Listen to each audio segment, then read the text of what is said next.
about 100 billion galaxies in the universe.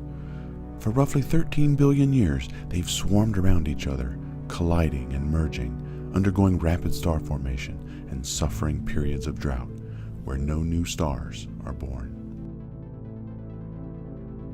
They range in size and shape, from small dwarf galaxies to the beautiful and graceful mid-range spiral galaxies to the gigantic and ancient ellipticals.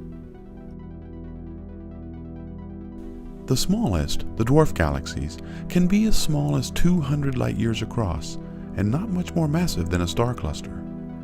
They contain as few as 100 million stars and act as shepherds of most of the spiral galaxies we see today. The largest galaxies in the universe are the ellipticals.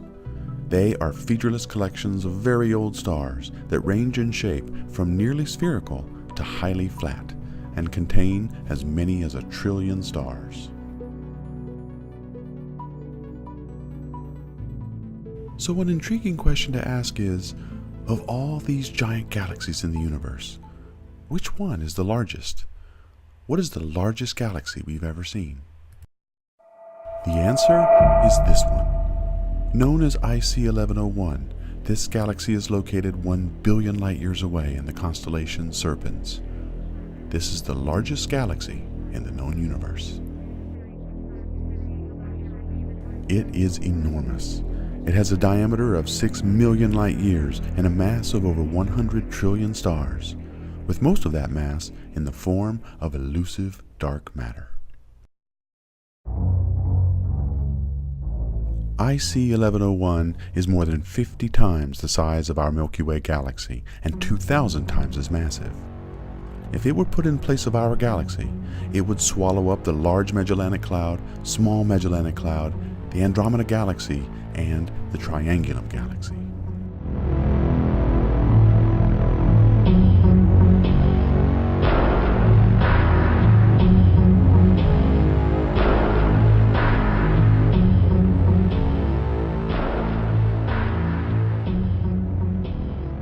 IC 1101 has spent most of its life colliding with other galaxies and owes its size to these collisions. Over billions of years, galaxies about the size of the Milky Way and Andromeda have been merging together to sculpt and shape this titan of the cosmos. This galaxy is bereft of star-making gases. Here, rapid star formation has long ago ceased. Because of the lack of gas and dust, very few new stars are being born. Instead, those that remain provide the only source of fuel for their progeny when they die. Through a telescope, in contrast to the blue-tinged spiral galaxies, IC 1101 is yellow-red in color. The color of a galaxy says a lot about the stars it contains. Blue galaxies are alive and vibrant with new stars, while the yellow-red tinge of ellipticals signals almost none. IC 1101 and other ellipticals contain at its center a supermassive black hole. It is commonly understood that the mass of a galaxy's central black hole is tightly linked to the size of the galaxy, making the one at the center of IC 1101 the largest known supermassive black hole.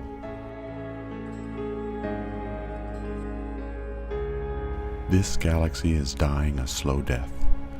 While not entirely devoid of new stars, unless it continues to merge with newer, younger galaxies, IC 1101 will slowly fade to oblivion. Galaxy collisions and mergers are the pulse of the universe. With each one, galaxies are pollinated with new seeds from more stars, keeping them vibrant and young. Over time, however, these collisions take their toll, the central supermassive black holes devouring all they encounter and leaving behind the shells of ever-aging stars.